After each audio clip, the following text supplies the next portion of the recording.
নমস্কার, মহাযোগী জ্যোতিষ চ্যানেলে আপনাদের সকলকে স্বাগত জানাই। আমি শ্রী স্নেহাশিস মুখার্জি। আপনারা দেখছেন, লাইক, শেয়ার, সাবস্ক্রাইব করছেন, আপনাদের অসংখ্য ধন্যবাদ।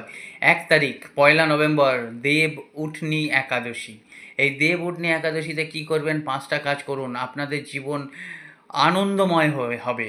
সেটা কি করবেন? সেদিনকে কিন্তু তুলসী গাছের বিবাহের দিন। 5টা কাজ করতে হবে। কি কি? প্রথম, একটা লাল চেলি তুলসী গাছে দিয়ে দেবেন। দ্বিতীয়, কাঁচা দুধ তুলসী গাছে দেবেন।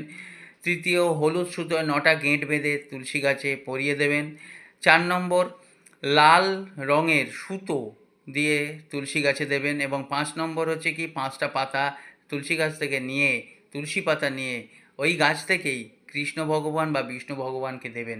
এই 5টা কাজ করুন, তারপর দেখুন আপনাদের জীবন আলোয় আলোময় হয়ে যাবে এবং সব অন্ধকার চলে যাবে। লাইক, শেয়ার, সাবস্ক্রাইব করতে ভুলবেন না। অনলাইন অফলাইন কনসালটেন্সির জন্য যোগাযোগ করতে পারেন।